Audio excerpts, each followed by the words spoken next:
Good evening and welcome to the third evening of our CIR Concussion series. I'd like to take a moment just to thank the PIA Law, who are our platinum sponsors and sponsors of this incredibly informative series. Tonight, representing the PIA is William Harding. William joined McLeish Orlando as a summer student and went on to complete his articles with the firm. During this time, he assisted with a successful 3-week trial for a badly injured young lady. After his call to the bar in 2018, William joined Patrick Brown's team as an associate.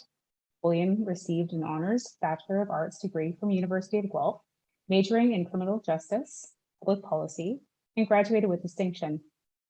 William earned his law degree from Queen's University. Following the death of a wrongful death of a family member, he chose to attend law school and pursue a career as a personal injury lawyer. While studying at Queen's, William served as a volunteer caseworker at Queen's Legal Aid, helping members of the local community with their legal problems. For his legal work, William was awarded the McDougall-Watson Memorial Award for excellence in file management, hardworking commitment to achievement, and development of goals at Queen's Legal Aid. As a lawyer, William has appeared at the License Appeal Tribunal, the Ontario Superior Court of Justice, and the Ontario Court of Appeal. He enjoys traveling, playing hockey, spending time with family and friends. He is a member of the Ontario Trial Lawyers Association, the Ontario Bar Association, the American Association for Justice, the Advocacy Society, the Canadian Bar Association, and the Law Society of Ontario. Please welcome Mr. Harding. Thanks so much, Melissa. And thank you everyone for joining us this evening. As Melissa mentioned, my name is William Harding. I'm a lawyer at the law firm McLeish Orlando. I work exclusively with injured individuals and including individuals who've suffered traumatic brain injuries. This evening, I have the privilege of introducing our speaker for today in today's Persistent Concussion series, and that is Colleen Worsley. Colleen has more than 20 years of experience in the rehabilitation healthcare field, providing direct care and management support in both clinical and community settings for individuals with traumatic brain injuries.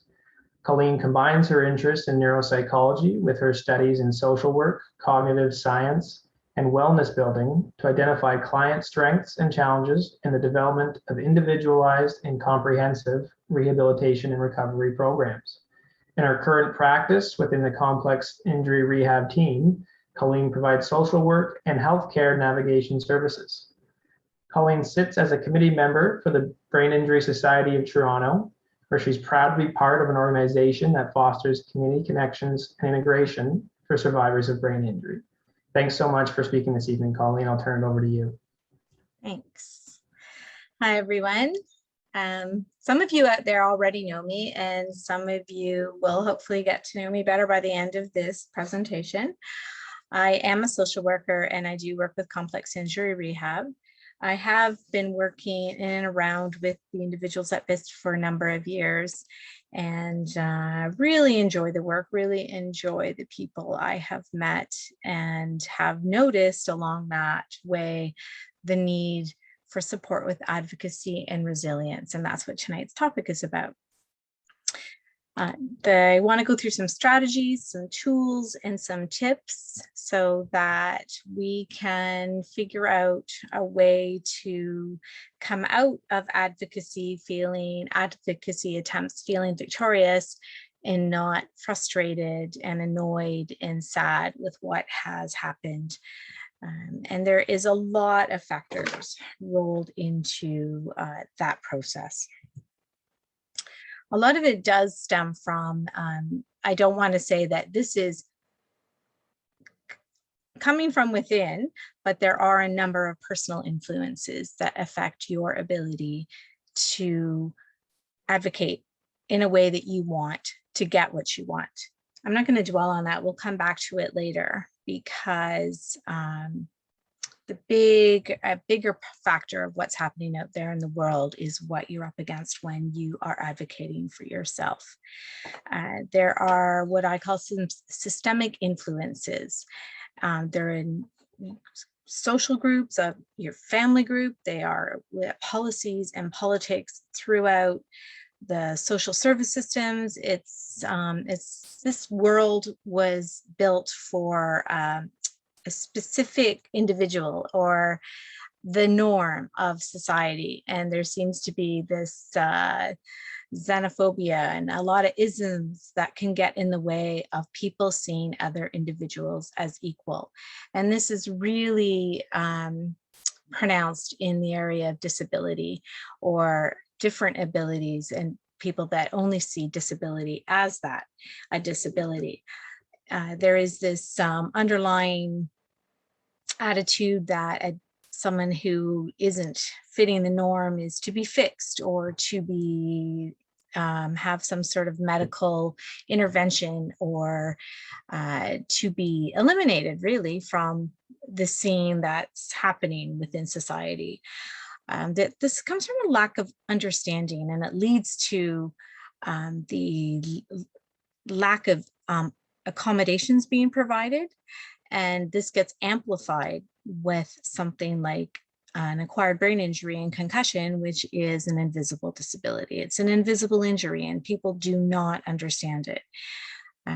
So what we want to do with advocacy is build opportunities within these systems of growth and equity to have some equality, to have a voice heard, and to gain some of the things that you need to make your life a better place. First of all, is knowing your worth. And, to get what you want, you have to know that you deserve what you want. And a lot of this does come from those core beliefs that I mentioned before. What is your self-esteem going into the situation? What is your perception that has come from your past experiences? If you're going in with the vision that this is going to be an event that's not going to get you what you want, that might be working against you. Are you able to remain objective when you're advocating for yourself? Because that's a very personal, it's a very emotional, and it's a very upsetting process. Unless we are able to remain objective and maintain that in mind, that this society is, very difficult to navigate, and we really do need to be superheroes to get through it. And if we're going to get through it in a calm and determined manner to see what we want. So within family and social relationships, that can come up right away. It's adjusting to new relationships with significant others, even going to a family get-together. They know what you once were able to do. They know how easily things came to you. They didn't have to think about how intense the environment is that a family gathering may present, or even how intense the environment of a conversation is with 2 to 3 people. So that's where I find self-advocacy can start. And it is through education, and that can be done through one-to-one conversations ahead of time before going into that group.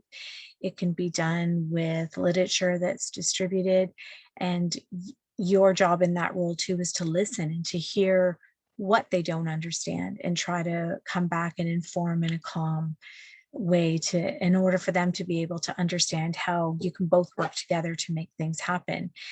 Don't be afraid to script a few things and have them down with you and available, or something that you've grown used to saying and can expand on and rely on at those times where you need to educate and work with a new person that's come into the group.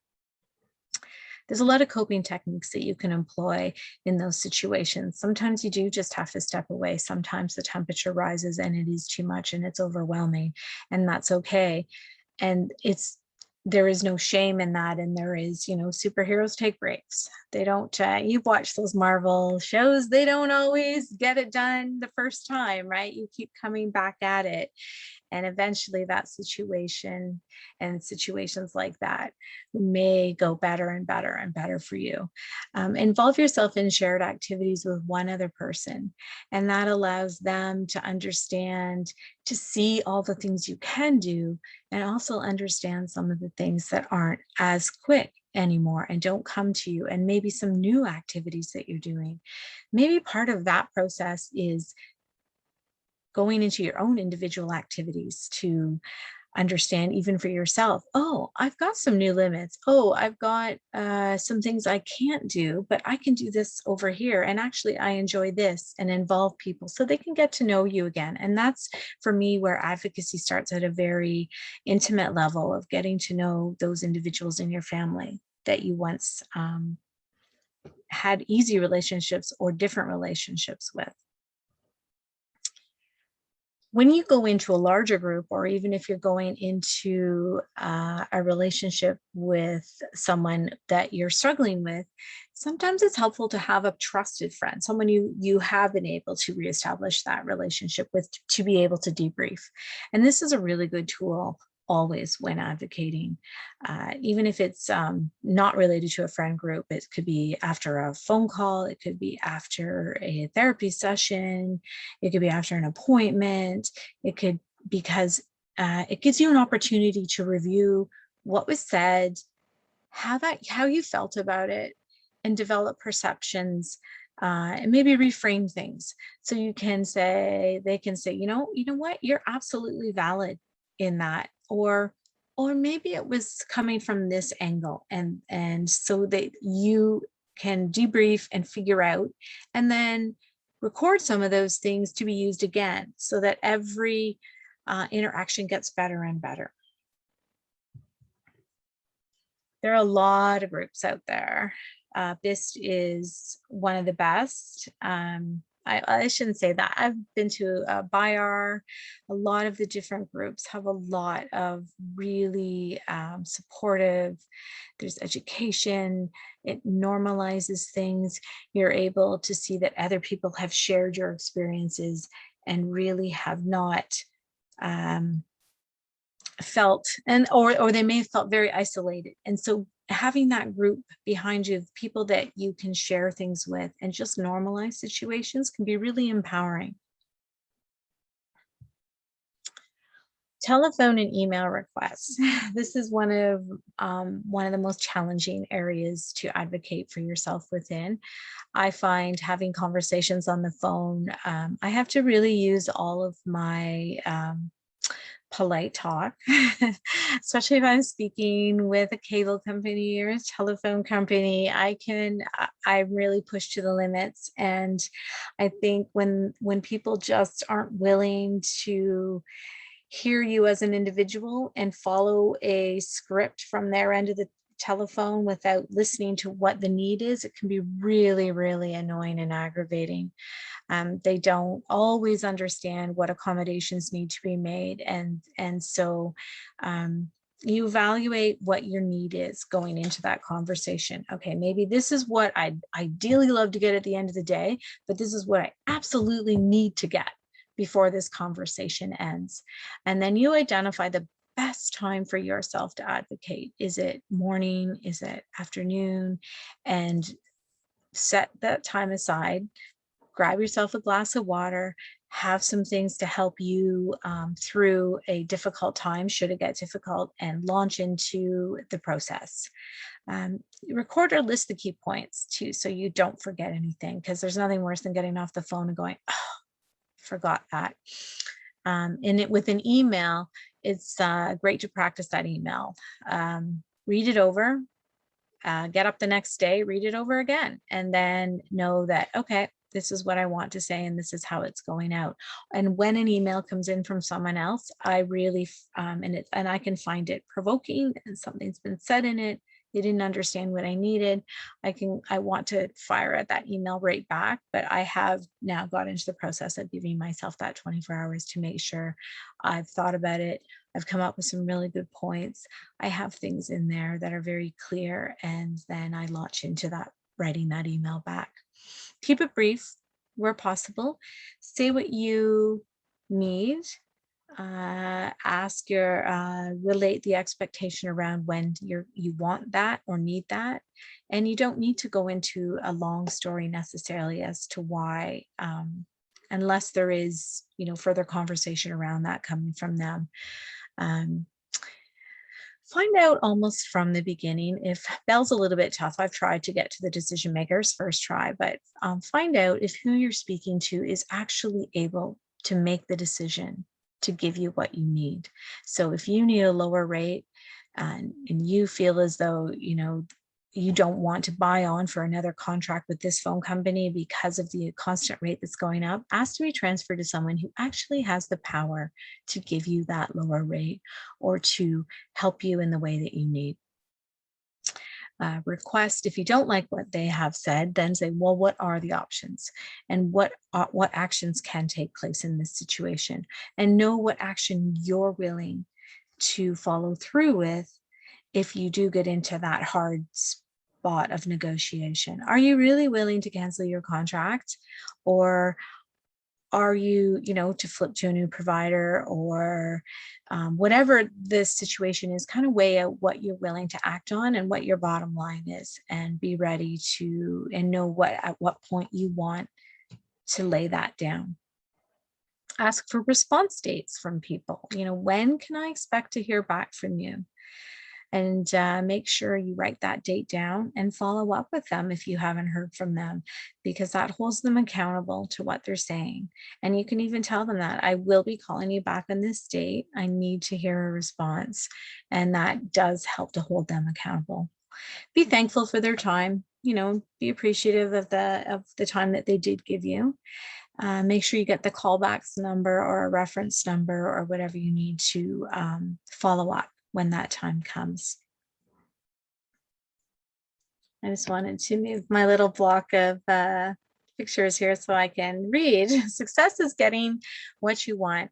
Happiness is wanting what you get. So yeah, you want to make sure that what it is you're asking for at some level is what you get. In the workplace. So I'm not sure how many people have returned to work, may want to be returning to work, or whether they're volunteering, or whether they're just going into project-based situations. Maybe you're helping out at the up and coming BIS run.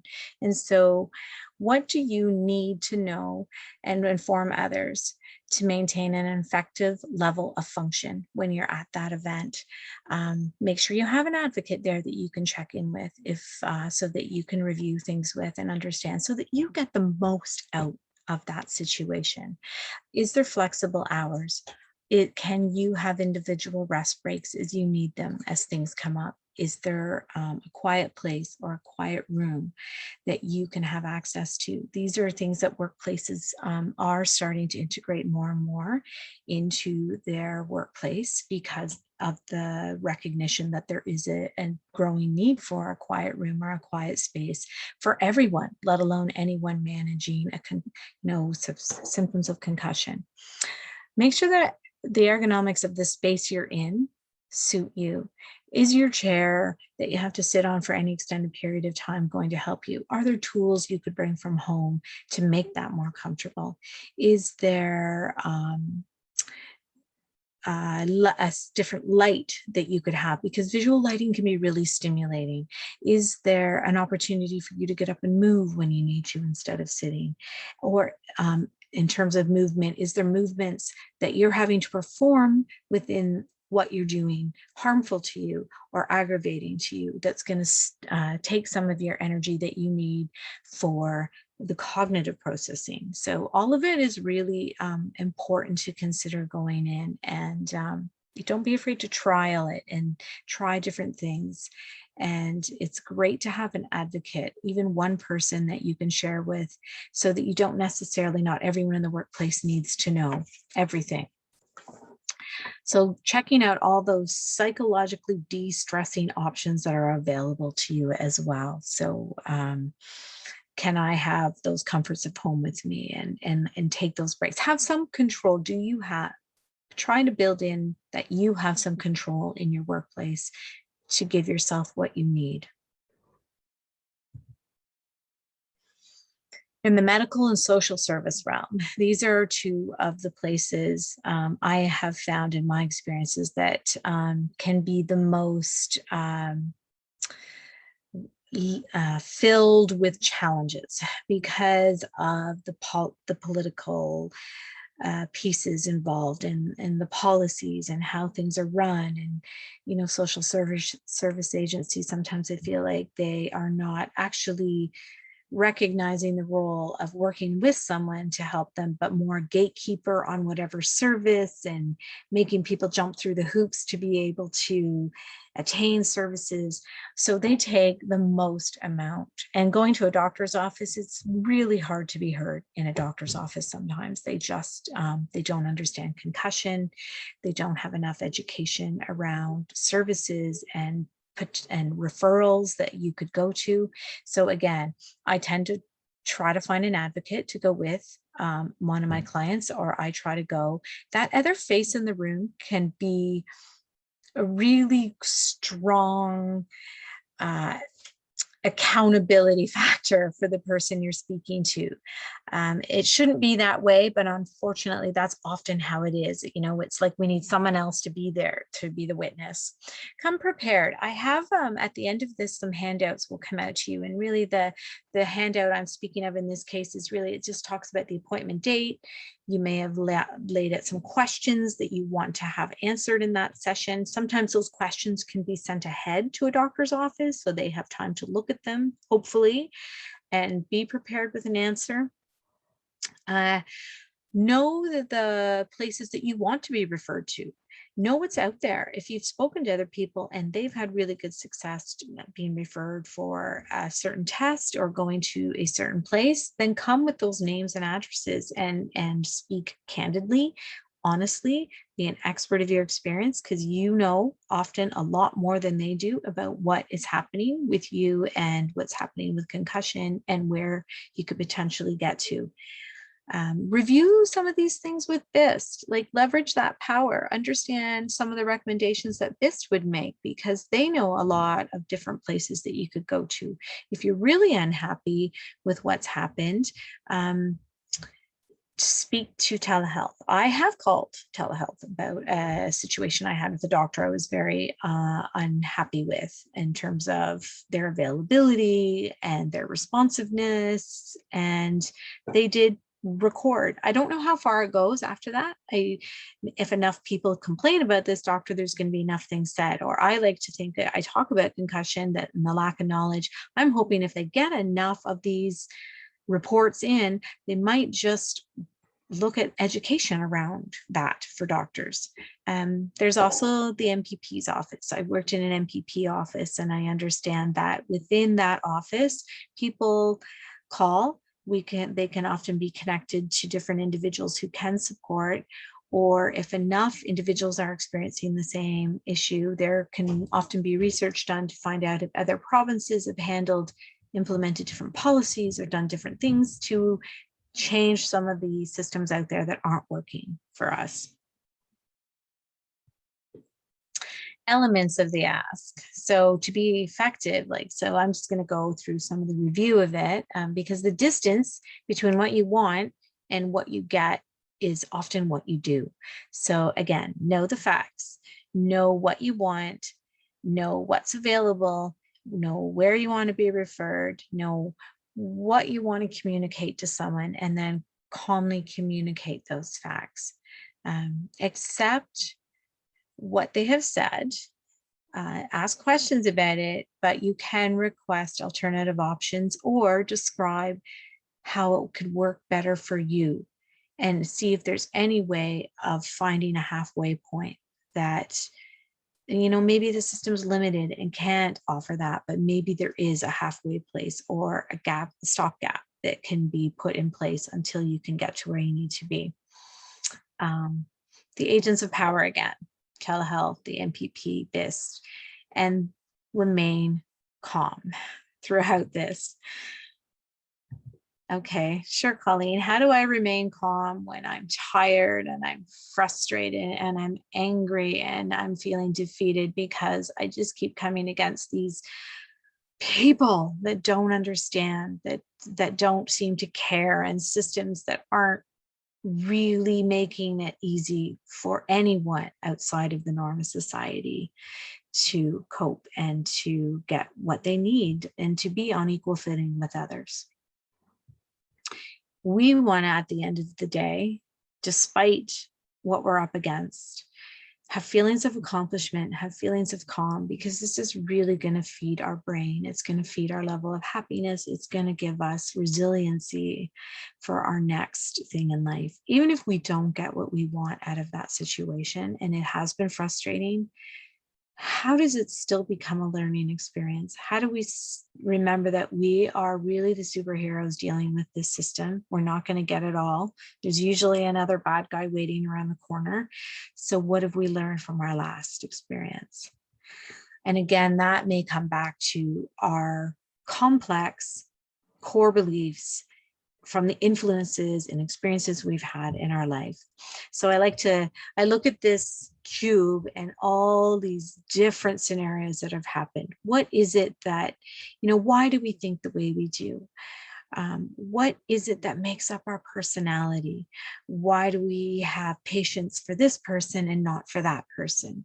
Why are some things really upsetting and other things not? Is it because, growing up, I wasn't heard as a child. So this walking into an office where people aren't listening to me is so triggering. And how do I not get so angry and so upset with it?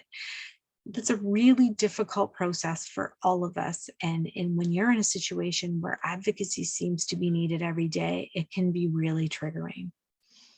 So, tips to managing and meeting that challenge is the debriefing and the validation.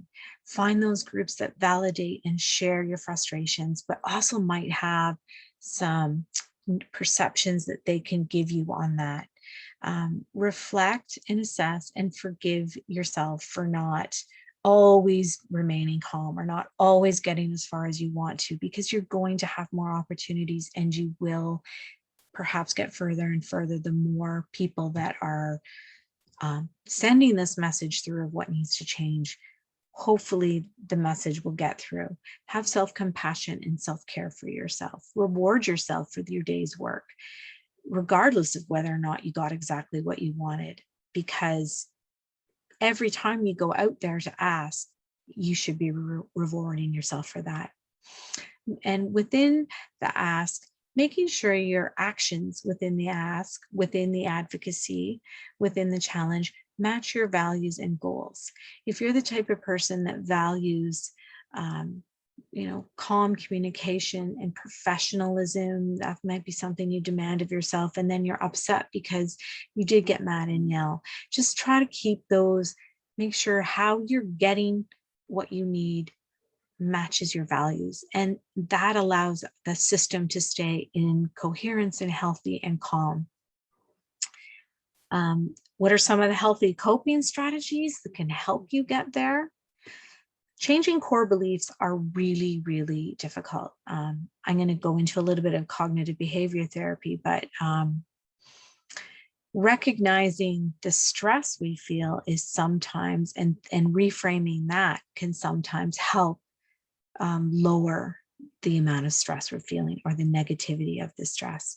So it's remembering that the stress is just that, and how we feel about it is under our control to some level. When we feel resentment and self-doubt and self-blame, that's what's exhausting. And that insecurity or helplessness, those are very, very destabilizing and upsetting and exhausting things.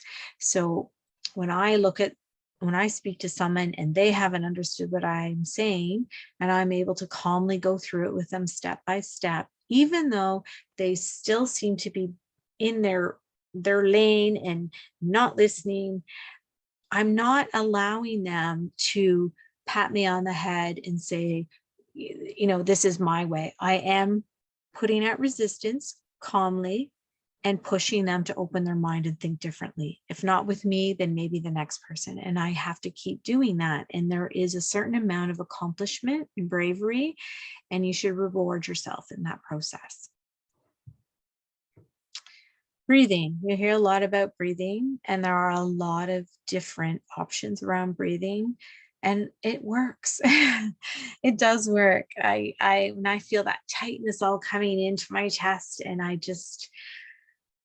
I've been really practicing, and I can't always do it in the moment when that agitation is there. So I'm really working on spending 5 minutes even in the morning to practice that. When I go for a walk outside, I breathe out through my stomach and I check around in there for the tightness and I breathe that out. So I get really good at doing it, because it might just save you in that moment where you're just about to blow, to be able to just breathe out the anger and breathe in your superhero stance and know that, no, I can do this.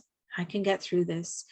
Use the vision of that. Use the vision of you as superhero and know that you can stand up in the face of this task and get to where you want to be. There's something called a quick coherence method. And these are, again, tools that will be in the toolkit and that you can certainly reach out to BIST or myself and ask about later.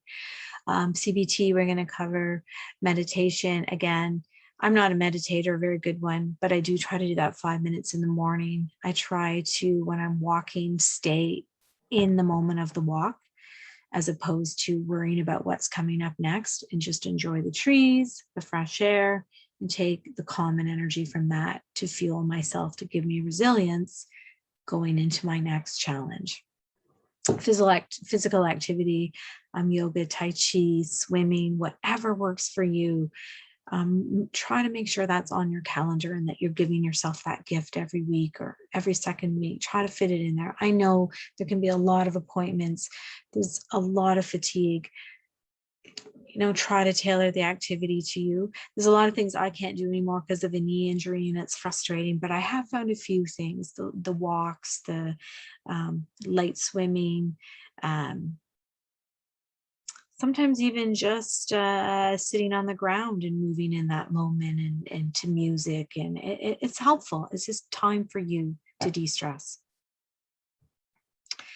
The cognitive behavior. So there's a lot of talk about cognitive behavior therapy. A lot of people don't always feel like it works. And again, I think it's just like recognizing that we can sometimes be affected by our thoughts around something. So if we can halt and reframe it and try to perceive this situation as different than it is. Yes, this is a very oppressive society, and but I see myself as someone who has fellow advocates, and together we will get there and keep that vision. And the feelings that I get from it, I'm going to get rid of that frustration and keep hopefulness. Is that person not listening to me because they don't respect me? No, that person's probably not listening to you because they're busy and they're uneducated and they're tired and they got to get home to something, and it's rude and it's not acceptable, but it's what's happening. But it isn't personal to you. And it's also possibly because of some of the oppressive things we talked about that are in the system, about how, doctors know best and social service agencies are in charge of the gatekeeping of services. So part of this perception building and reality-based thinking is like, Monday, but Mondays don't always have to suck, right? They can, you can be that rebel, you can be that superhero and have a great day anyway. And I don't say that to be belittling of any of your experiences, because I don't know them exactly, but I do understand there's a lot of challenges. I have worked with clients and I have seen the challenges I've worked with them, and it's really frustrating and can be really upsetting. And to be able to laugh at the end of the day is such a win. And that's what we work on, how to walk out of that and still have something positive to hold on to that gives us energy for the next advocacy episode that we're going into. So getting to the top, it's a long staircase, as we've talked about. Find those friends along the way to share with, to get energy from, to learn from, to be validated with. if you're going to get to the top and be victorious. So review and assess what has worked for you and what hasn't worked, what makes you feel good and what doesn't at the end. Make the decision about what you want and put it on your vision board and just keep working towards it. Figure out those steps and make sure you give yourself credit for the steps. Recognize the steps you're making and share the victory of that with someone. Keep those reminders visible and forgive any setbacks. Life is about, I did it, stayed, like even dieting or whatever it is you're doing, like sometimes it's 3 steps forward, 2 back, but eventually it starts to come more consistently and there's more forward and more forward. Consider alternative goals that are close to what you want. And if at the end of the day, if you get to those, you can accept them. They're not the ultimate and you're going to still keep going, but you'll take that. And take the next step with your toolbox, whatever that means, Colleen. I like to think about advocacy and what I'm going to do to get what I want. So where is my best time spent when I go out to advocate? Like who really, so like within that phone call to Bell, can that person help me make the decision? Am I in the right department?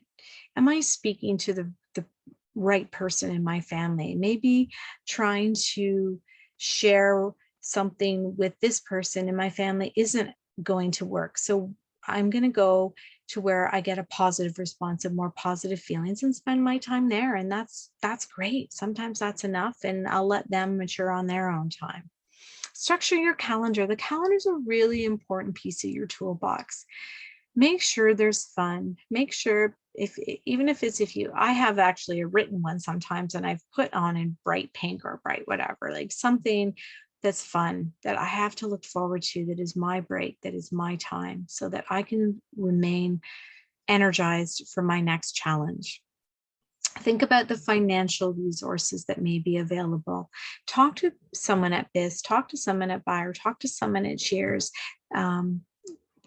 Maybe there's new grants coming out. Maybe there's changes that can help you. Maybe there's other people that want to voice concerns with you about the financial strains. Build relationships that can help you, their resources. Look into what they've done for trauma recovery. What's BIS talking about? Because I think there's the accident, but there's also recognizing that after the accident, the next traumas coming in are all these resistant factors to your healing and to you getting where you want to be. That's trauma too. Remember that and take care of yourself through that. Assessment and interventions. So looking at, okay, what's within this situation that isn't working and what can I do and what can someone else help me do to make it better? And then the breathing, when I say heart math techniques, that's part of breathing, cognitive behavior therapy. If it doesn't work for you, just pull concepts from it that make sense and that you could apply. We can't always change it. We can't always make it different, but we can breathe through it. We can see the light at the end of it. We can maybe twist it a bit so that at the end of the day, we can laugh about something. Take advantage of nature. Nature is so revitalizing.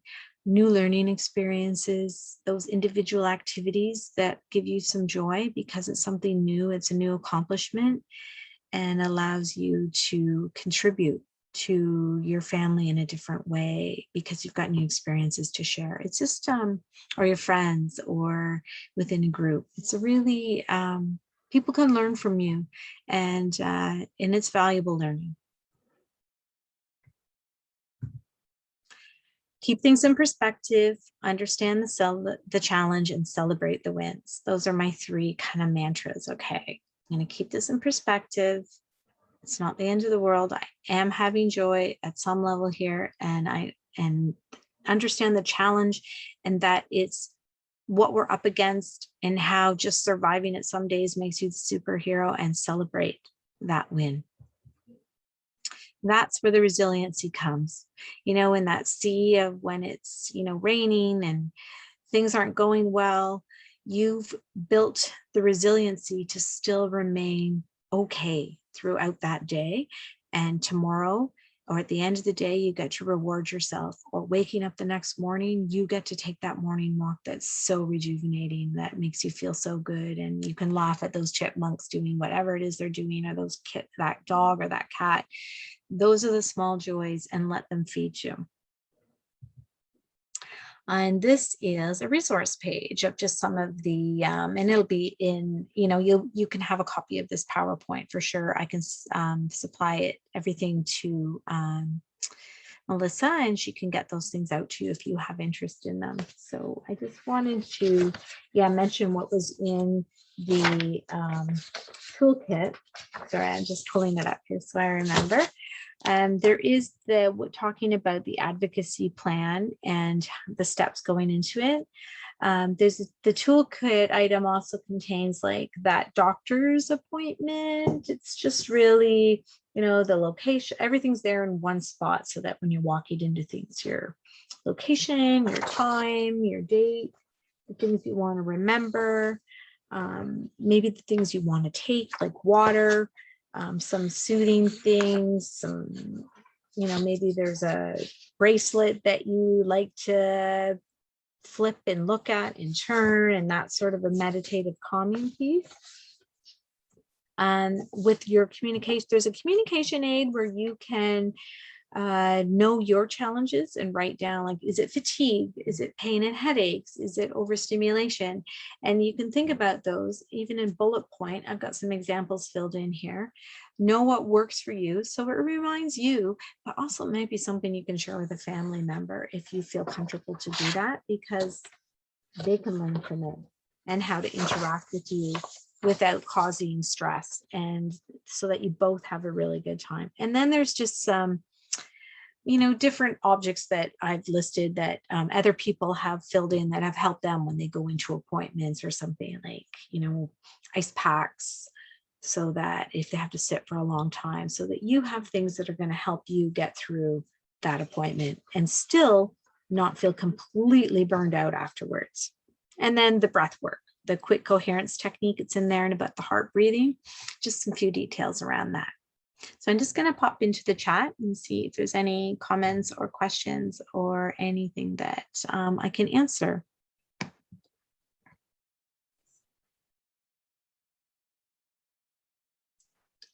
Okay, let me pop up to the top so I can follow the conversation. And I don't know if you saw anything come in, Melissa, to add in, or? Yeah. Can you hear me? Okay, perfect. So, so no, there hasn't been anything into the chat box yet, but somebody has raised their hand. Okay. And we also have an excellent presentation comment. Yeah. Thanks. Someone said gatekeeper. They've got that. So I call that, like, sometimes in a social service agency, or, they're supposed to be there as a social worker. They're supposed to be there as your case manager or your advocate. And yet I've had the experience, sometimes I've been really disappointed. I was working with an individual, and we were working with an organization who shall remain nameless, but the individual claimed to have some understanding of concussion and brain injury. And yet I felt like their role was just, the only way this person's going to get this extra funding and this extra support and this pathway open to them is if they jump through this hoop and this hoop and this hoop. And so they were more a gatekeeper of that, we're not going to let you in here to do this. We're not going to give this service to you.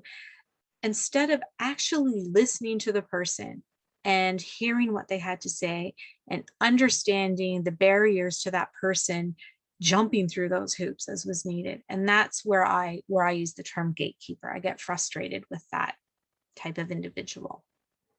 And in that case, we did a lot of education, and it did work.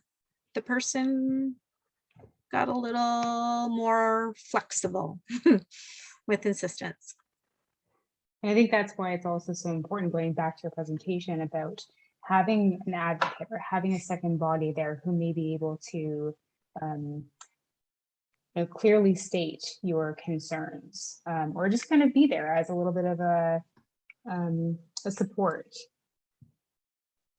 Okay. Okay. There was someone who wanted to speak and share. So I'm just going to go ahead and allow them to speak.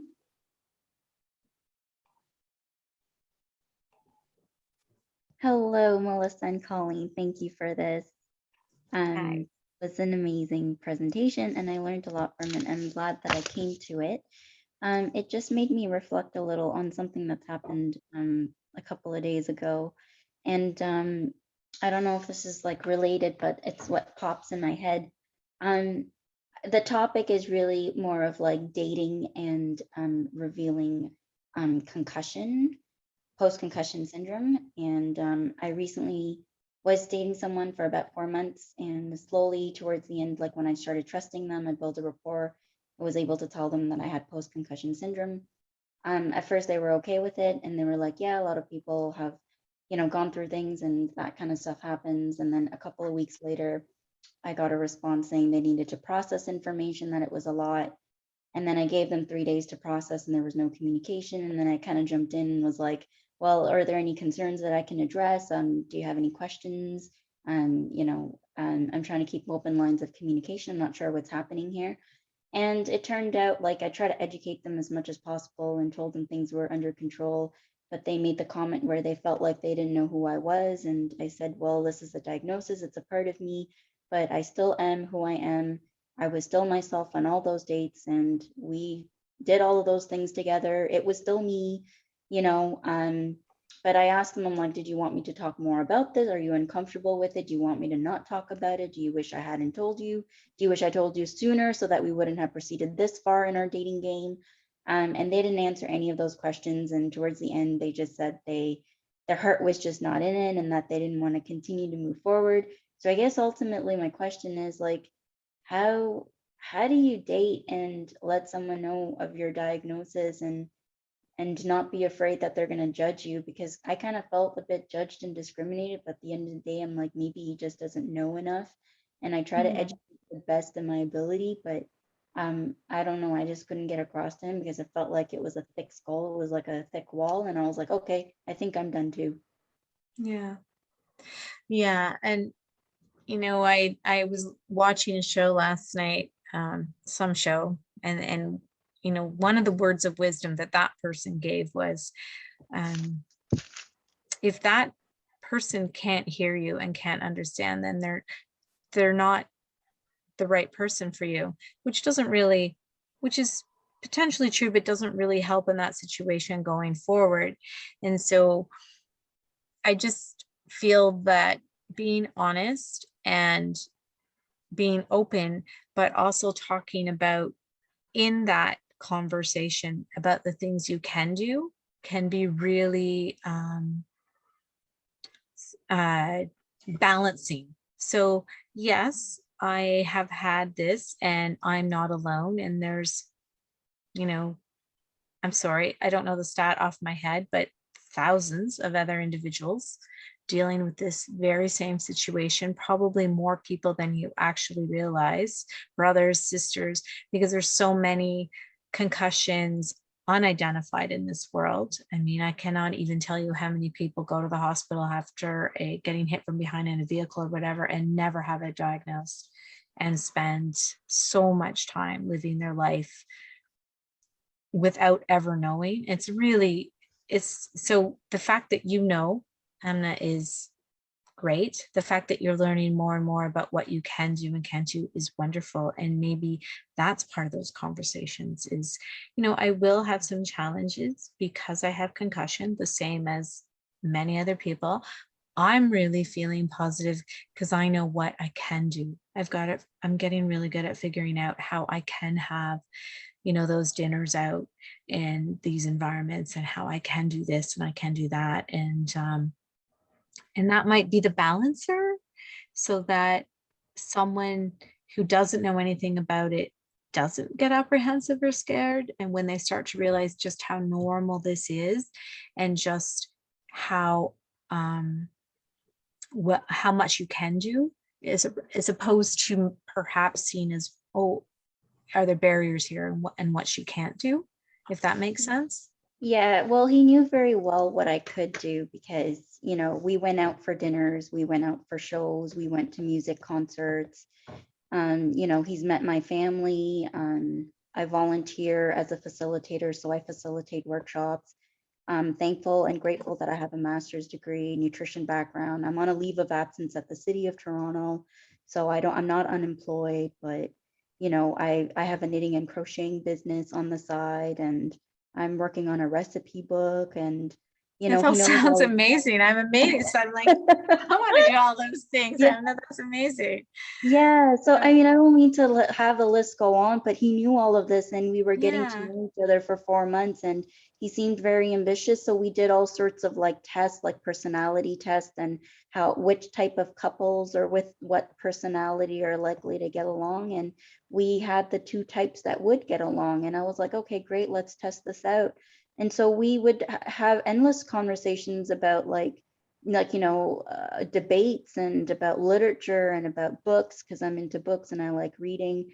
And so he was like, I had no idea if you hadn't told me that you had post-concussion syndrome because you sound so normal and just fine. And I'm like, yeah, but I do have some limitations. I'm just letting you know that this is a part of me. But that he walked away with it like, I don't know who you are. And I'm like, but That's I really was hurtful. who I was. Yeah. I know, that's hurtful.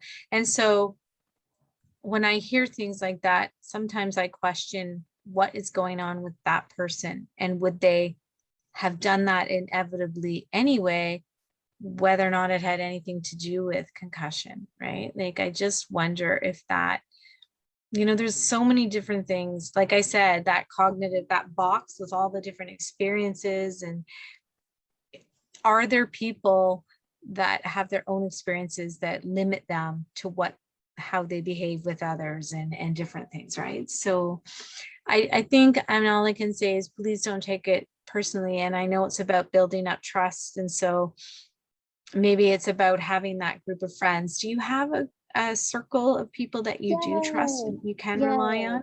I do. I have a Good, really good network. good, good.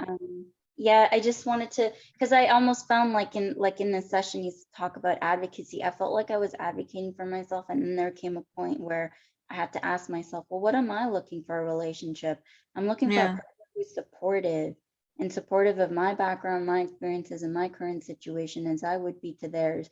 And then I even told him, I was like, I don't even know if you fit the criteria, actually, now that I really think about it.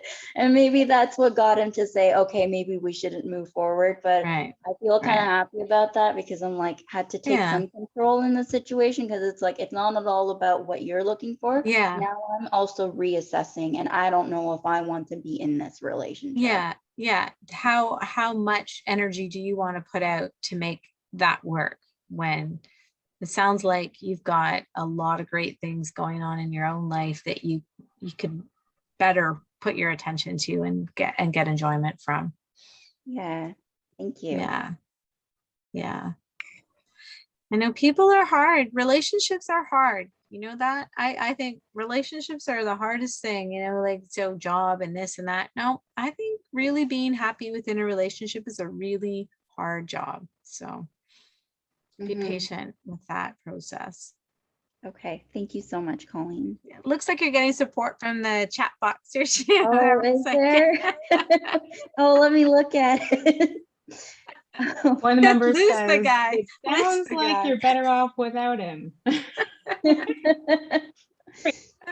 have to say though, I mean, it's, you know, Dragging me down. I don't want that.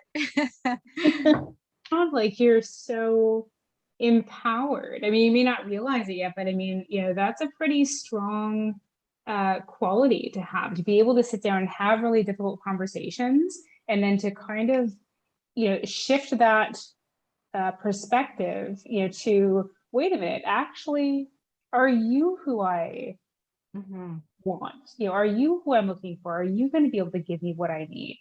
And I think that, you know, even, you know, within society, you know, as individuals, as women, as, you know, as people, we need to start looking at, you know, the type of relationships we're searching out, you know, and what type of relationships are going to, you know, serve us and to help us to grow and to be there to support us.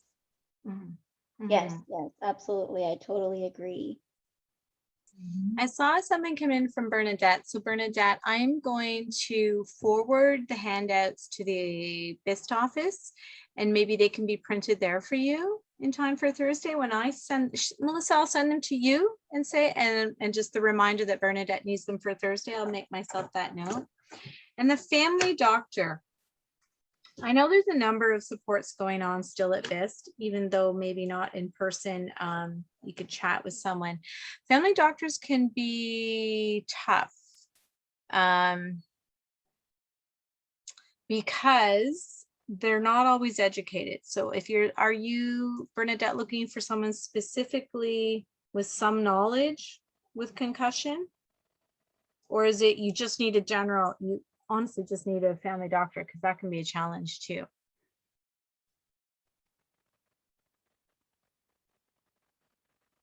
Oh, your appointment's in Pickering. Are you saying that you're coming into the Pickering office where I am? Yes, we got it. Okay. I'm there tomorrow. So I will get this printed and leave it at the desk. Or I can just email it to Caitlin and make sure she prints it and leaves it at the desk for you. Okay. And the family doctor. So, sorry. Sorry. And I don't know what to say about the family doctor. Are you working with anyone to get that family doctor, or you're not sure where to start?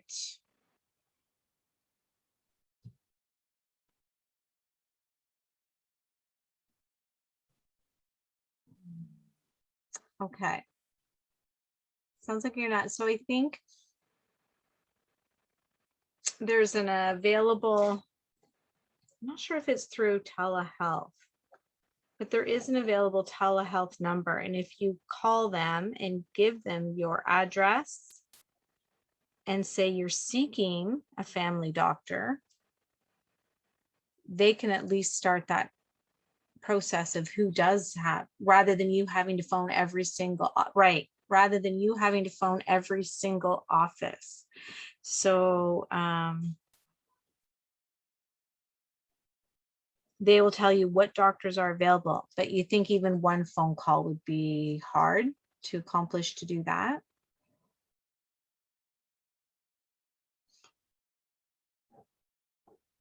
And so does this doctor need to be in Pickering?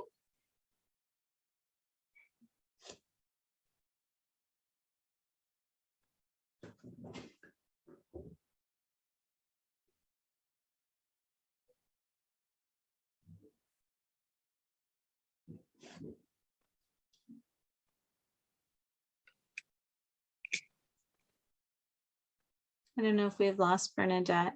Is it because I wouldn't know where to start looking for the doctor? That's all. It has to be someplace close to you. Oh, yes.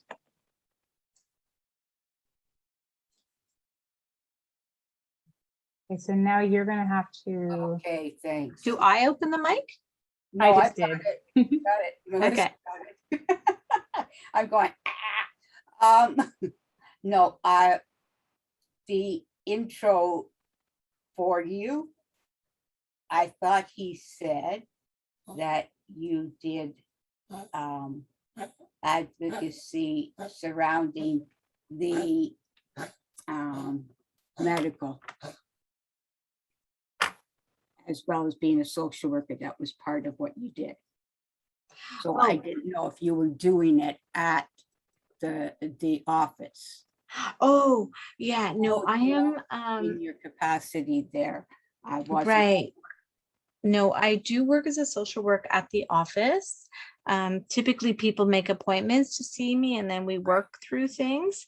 If the doctor you need is in Pickering, it doesn't hurt for me to just ask if there is, I know there's a doctor right in the building, like right up the hall from us. I'm wondering if just popping over and asking if they're taking patients, if that's a location that works for you. Well, I'm very close. I'm at the east end of Scarborough.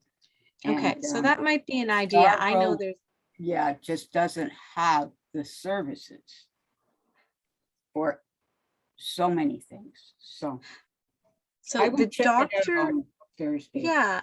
So the doctor right up the hall from us might be a good ask Sure. to see if they're taking new clients because it's close to you. And if not, they can often tell you who is and who I might have be a good. whole mess of things going on, so it's Okay. been very challenging to speak on the phone. And when questions are being fired at you, you know, you just have to say, wait a minute, just please hang on. You know, so I'm just trying to get together a little script for myself. Perfect. To So- that's what I need the help with to Okay. in order to have that little script with me. So when I speak with someone on the phone. Okay. Yeah. And so this has a few examples. It's really about this is more about when you're actually at the doctor, like the appointment. Right, right. But there is a list of recognizing your challenges and what you do with them. Yes. But I feel like BIS maybe needs, Melissa, maybe this is the thing that BIS could do is have one of those workshops called building my script. And just Yeah. start with an outline and everyone could kind of work together to build a script, like workshop, if BIS is able to do workshops that way. Yeah, I would love to work on something like that. Yeah, let me pitch it and see what we can come up with. Because I Yeah. think that this would help a lot of our members. I do too, and I would like to work on something like that, just, you know, because I've been at this for a very long time. And another project that I Yeah. think I've always loved the idea of and would, you know, really like to see happen is the letter writing workshop, which is kind of the same process. And maybe Yes. they Oh can, my goodness, yes. to somebody that maybe your relationship has changed and you just need to get some things off your chest or explain some things. And some people don't even write the letter, don't even send the letter. But sometimes I do this with individuals in my social work sessions, and this is what's going on here. This is how I feel. And that doesn't always happen. These are some of the reasons why. It's just a very, it's just a nice process to get out what you want to say and to have someone help you do that just with clarity and clearness so that it's not threatening to anyone. It's just a letter of information and kindness, as I call them.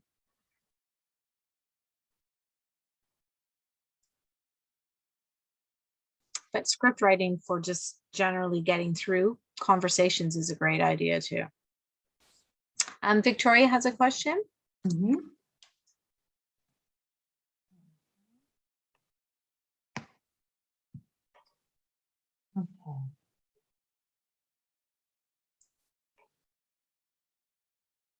You may have to unmute yourself. Oops. Hi. You want to try talking?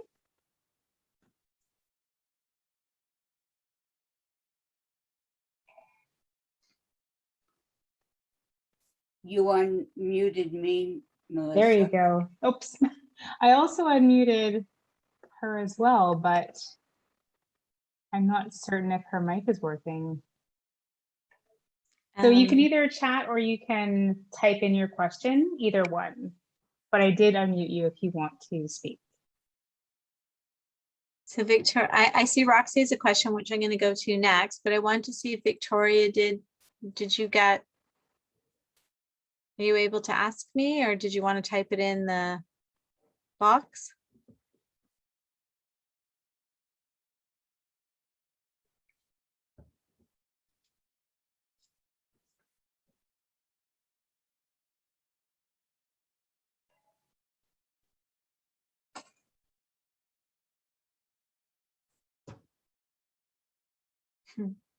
Okay. So just while we're waiting for Victoria, then the advice for navigating the gatekeeping. So I just gave an example, Roxy, of I was the advocate with that person who came up against the gatekeeper.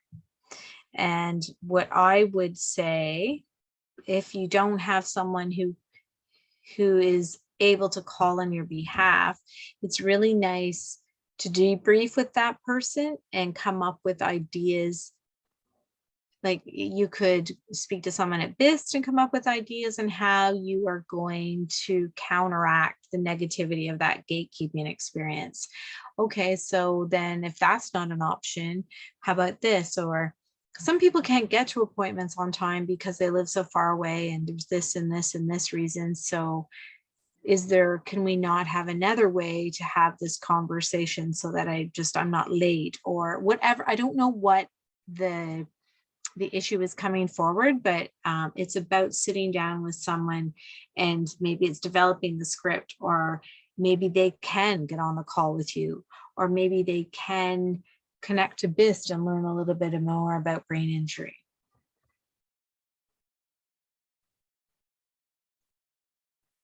I also, on occasion, have asked to speak to their supervisor. I must say, if I feel like they're being really, really just punitive in their approach, I will ask to speak to their supervisor and calmly explain the situation to them. And if there is any other way to address this issue, sometimes that helps.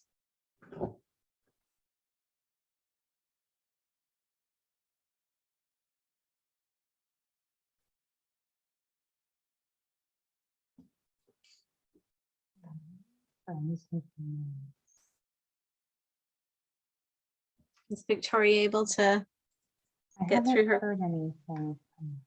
Okay. I don't see her in the meeting anymore. It may just be her connection. Yeah, I know, which would be so, which happens for sure. The never-ending battle with staying connected. Yes.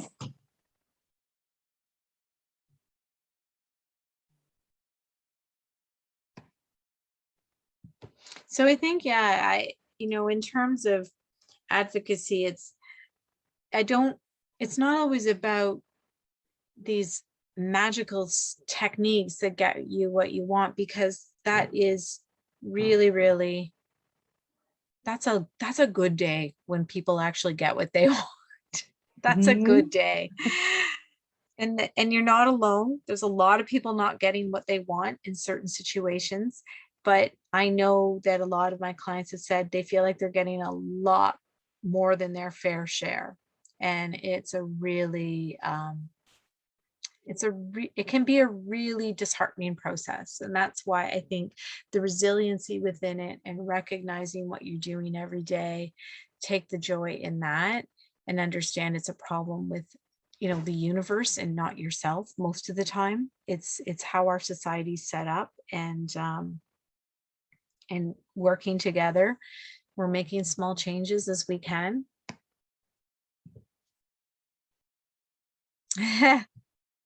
Yeah, the gatekeeper is a communication barrier. Also the Ghostbusters movie. Oh, right. The one on the rooftop. Yeah. Oh yeah, I remember. Someone was the key, and someone was the gatekeeper or something like that. Yeah. So Rick Moranis, was he the key? Yeah. Yep. For sure. Oh my, I haven't seen that in years. It's Sigourney Weaver, right. Yeah. Oh, she was the key? I thought he was the key. I can't remember now. I think she was, yeah, I don't know. It was funny. Pretty good mix of scary and silly. Mm-hmm.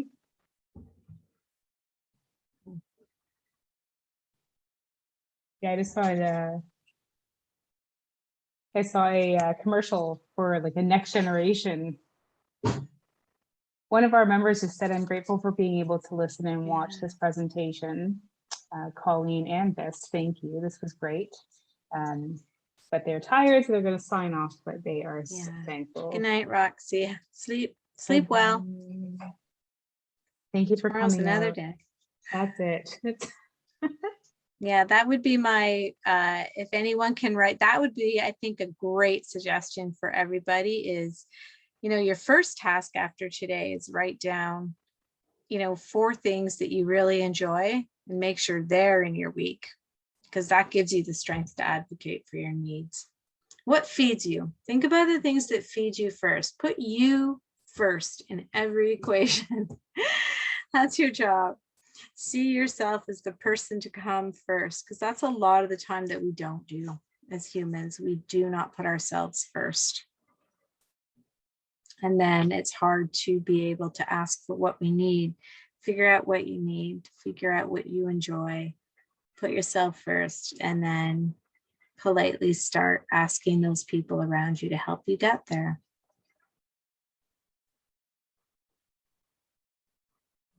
There are a lot of things coming in the chat box. Yeah. And you're so right. I think our society, it's almost like we grow up believing that, all of these external things, external people hold more importance than our own needs. We see our own needs as selfish. But I mean, I remember years ago, there was actually somebody who, gave me that it's probably now an overused adage, but, that you can't pour from an empty cup.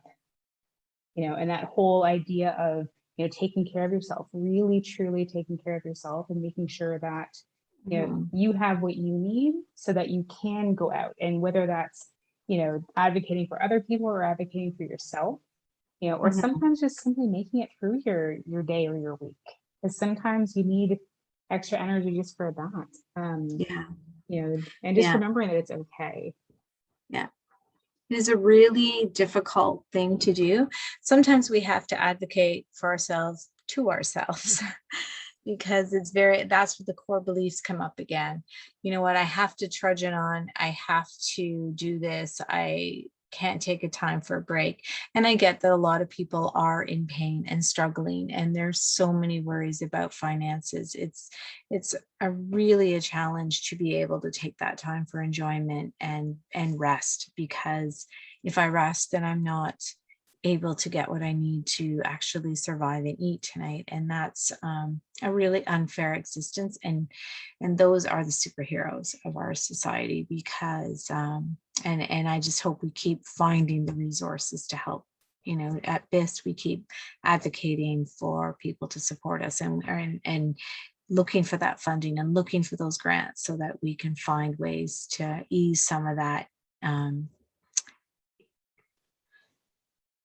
like that lack of balance between those with and those without, and the understanding. And so, it's amazing that you go into any bar, you go into any office, they don't even have counters low enough that anyone in a wheelchair can easily navigate up to the counter. And that is just so obviously like wrong. And so how can someone even begin to understand the invisible, the brain injury, the concussion, those barriers and those challenges? It's about taking that time to listen and hear and understand. And I was hoping with COVID, our society would slow down a little more and start to do a bit more of that. We shall see if there's anything that comes out of it. Only hope.